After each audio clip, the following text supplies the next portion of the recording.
باقی تمام جانور ہاتھ اور پاؤں دونوں چاروں پر چلتے ہیں اور منہ سے چارہ کھاتے ہیں۔ پھر اتنی عزت اور احترام کیا اب انسان کو دیا کہ مومن ہو یا کافر ہو، کائنات کی تمام چیزوں کو اللہ تعالیٰ نے انسان کی خدمت پر لگا رکھا ہے۔ چاند، سورج، ہوا، بے شمار نعمتیں جن سے انسان فیض یاب ہو رہا ہے۔ پھر اس سے بڑھ کر جہالت کیا ہوگی کہ انسان اتنے اعلیٰ مرتبہ جسے اللہ نے عطا کیا ہو، پھر وہ اس اللہ کا شکر نہ کرے اور اس کی مخلوق کی بندگی کرے اور ہم اس کی بندگی کا حق ادا نہ کریں۔ صاحب کرم نے ہم سے کلام کیا، افلا تعقلون، تم عقل کیوں نہیں اختیار کرتے؟ افلا تشکرون، تم میری نعمتوں کا شکر کیوں نہیں کرتے؟ یہ تمام نعمتیں ہمیں بن مانگے ملی، جو عنایت ہم پر ہوئیں وہ کل بھی ہم سمجھتے تھے ہمارا حق تھا اور آج بھی ہمارا حق ہے۔ ایک شخص حضرت یونس بن عبید رحمۃ اللہ علیہ کی خدمت میں حاضر ہوا اور اس نے اپنی تنگ دستی کی شکایت جو تھی وہ شروع کی۔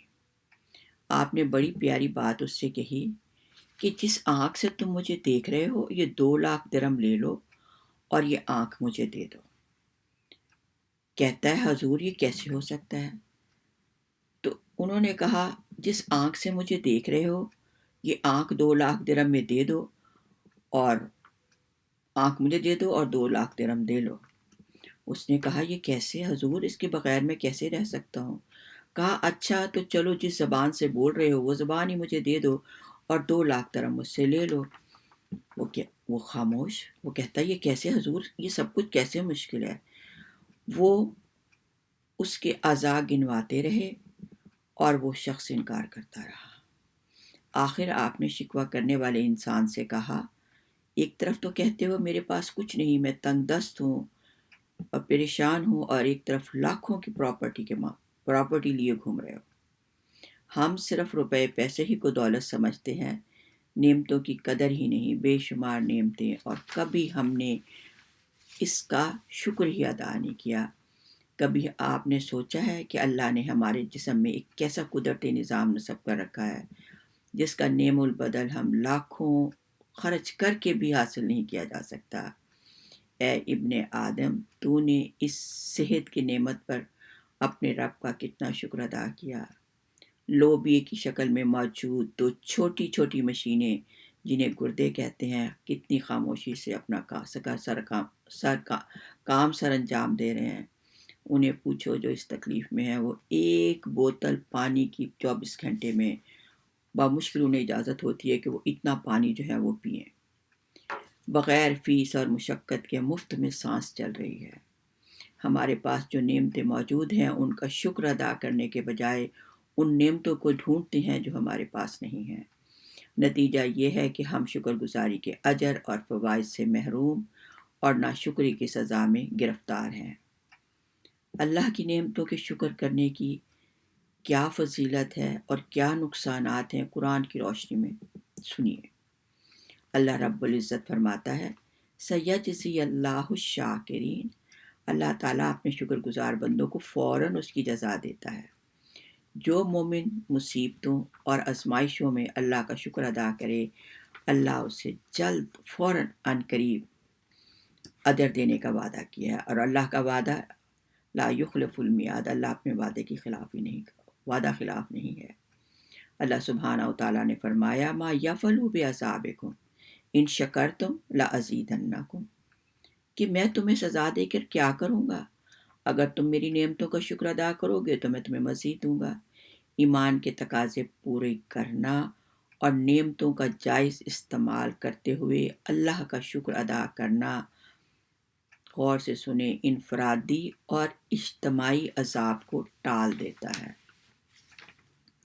پھر اللہ تعالیٰ نے فرمایا، سورۃ ابراہیم کی آیت ہے استعذن ربکم لئن شکرتم لازیدنکم، کہ تمہارے رب نے تمہیں حکم دے دیا ہے، فیصلہ سنا دیا ہے، اگر شکر کرو گے تو مزید دوں گا، نہیں کرو گے تو جو نعمتیں ہیں ان سے بھی محروم کر دوں گا۔ رزق کی تنگی ہو یا فراغی، جو مومن اللہ کا شکر ادا کرے گا خالق کائنات نے اس کے رزق میں اور اس کی نعمتوں میں اضافے کا وعدہ کیا ہے۔ اللہ نے تمہیں ماؤں کے پیٹ سے اس حال میں پیدا کیا کہ تم کچھ نہ جانتے تھے، پھر تمہیں وَجَعَلَ لَكُمُ السَّمْعَ وَالْأَبْصَارَ وَالْأَفْئِدَةَ قَلِيلًا مَا تَشْكُرُونَ۔ شکر کا تعلق صرف رزق کی فراخی ہی سے نہیں، صحت سب سے بڑی نعمت ہے۔ اللہ تعالیٰ کی نافرمانی سے ان اعضاء کو جو اللہ تعالیٰ نے آپ کو دیے ہیں، اللہ کی نافرمانی سے روکنا، اطاعت، عبادت اور آخرت کی کمائی کے لیے استعمال کرنا اللہ کا شکر ہے۔ ہر انسان کو اللہ رب العزت کو خوشی بھی آتی ہے، غم بھی آتا ہے، راحت بھی ہے، تکلیف بھی ہے، سردی بھی ہے، گرمی بھی ہے۔ یہ سب کچھ اگر یہ یقین ہو کہ یہ دکھ اور اللہ کی جانب سے ہے، جب کوئی دکھ اور مصیبت آئے تو کبھی اللہ کی رحمت سے مایوس نہ ہو، بلکہ دل میں اس بات کا یقین رکھیں کہ یہ سب کچھ اللہ کی طرف سے ہے اور اس میں میرے رب کی حکمت ضرور ہے۔ اور جب خوشی ملے، اولاد ہو، بچے ہوں، بیٹے ہوں، تو اس کو اپنا کمال اور اپنی کوشش نہ سمجھے، بلکہ یہ یقین رکھے کہ یہ تمام نعمتیں مجھے رب العزت کی طرف سے عطا کی ہیں۔ کیا شان ہے مومن کی کہ اگر اس کو خوشی راحت ملے تو اس کے لیے اس میں خیر خواہی، اور اگر اس کو کوئی دکھ یا تکلیف پہنچے اس پر صبر اور شکر کرے تو اس میں بھی اس کے لیے سراسر خیریت، سراسر خیر اور اللہ کی برکت ہی برکت ہے۔ جب وہ دکھ اور تکلیف پر صبر کرتا ہے اور شکر کرتا ہے، اللہ اسی تکلیف کو اس کے لیے نعمت بنا دیتا ہے۔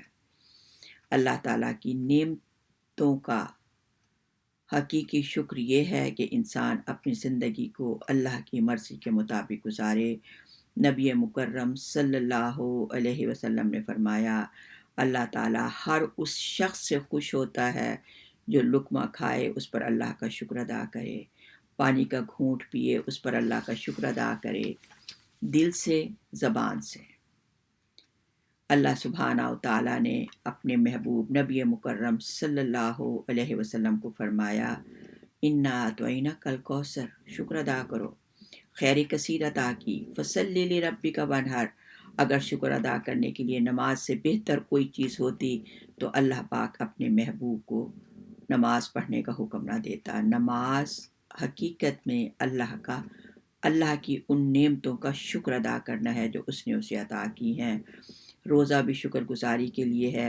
روزہ حقیقت میں اپنی خواہشات کے ساتھ جنگ کرنا ہے اور اس کے ذریعے کہ اللہ میں روزے کے ذریعے اپنی بری خواہشات کا خاتمہ کرتا ہوں اور نیک خواہشات کی تمنا کرتا ہوں، تو یہ شکر کا ایک ذریعہ ہے۔ اللہ کی نعمتوں کے لیے نفل نماز پڑھنا نبی کریم صلی اللہ علیہ وسلم کی سنت ہے، اور اللہ کا شکر ادا کرنا نعمتوں میں اضافہ ہوتا ہے، اور جو نعمتیں آپ کے پاس ہیں اللہ انہیں برکت دیتا ہے، انہیں قائم رکھتا ہے، نیکیوں میں اضافہ کرتا ہے، اور اللہ کی قربت اللہ کی قربت جو ہے وہ قریب ہوتی ہے۔ ہم اللہ کا شکر کیسے ادا کریں؟ صبح کے وقت اللہ کا شکر ادا کرنا، سبحان اللہ و بحمدہ عدد خلقہ و رضا نفسہ وزن عرشہ و مداد کلماتہ۔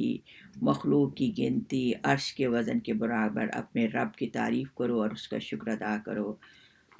پھر فرمایا رسول پاک صلی اللہ علیہ وسلم نے، اللہم مغفر لی وارحمنی وعافنی وارزقنی۔ یہ وہ کلمات شکر ہیں جو دنیا اور آخرت دونوں کے فائدے اللہ نے اس دعا میں اکٹھے کر دیے ہیں۔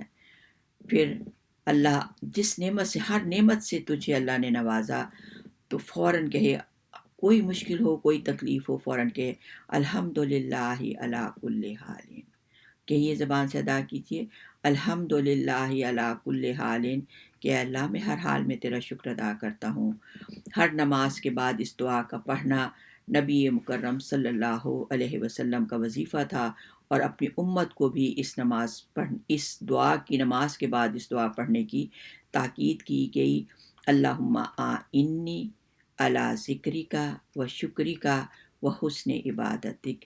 اللہ اور شکر کی ادا کرنے کی توفیق کی دعا جو ہے وہ ایک یہ ہے، ربی اوزنی ان اشکر نعمتک التی انعمت علی وعلی والدی وان اعمل صالحا ترضاہ وادخلنی برحمتک فی عبادک الصالحین۔ اے میرے پروردگار، مجھے توفیق دے ہم سب کو تیری ان نعمتوں کا شکر ادا کریں جو تو نے مجھے اور میرے والدین کو عطا کی، اور ہم ہمیشہ نیک کام کرتے رہیں جس سے تو راضی ہو جائے۔ مجھے اپنے بندوں میں اور نیک لوگوں میں شامل کر لے۔ اللہ رب العزت نے فرمایا کہ ان تشکرو یرداہ لکم، تم شکر گزاری کرو گے تو اللہ تم سے راضی ہو جائے گا۔ اے اللہ پروردگار، اس نیک دنوں میں، اس مبارک شعبان کے 14، 15، 13 میں اللہ سے دعا مانگیں کہ اللہ تو ہم سب سے راضی ہو جا، ہم سب کے گناہ کبیرہ اور صغیرہ معاف کر دے، اور ہم سے وہ اعمال کرا لے جو تیری رضا اور خوشنودی کا سبب ہوں۔ اے اللہ ہم تجھ سے ہر وہ خیر مانگتے ہیں جو خیر مانگی تیرے محبوب صلی اللہ علیہ وسلم نے، ہر اس شر سے تیری پناہ میں آتے ہیں جس شر سے پناہ مانگی ہمارے محبوب صلی اللہ علیہ وسلم نے۔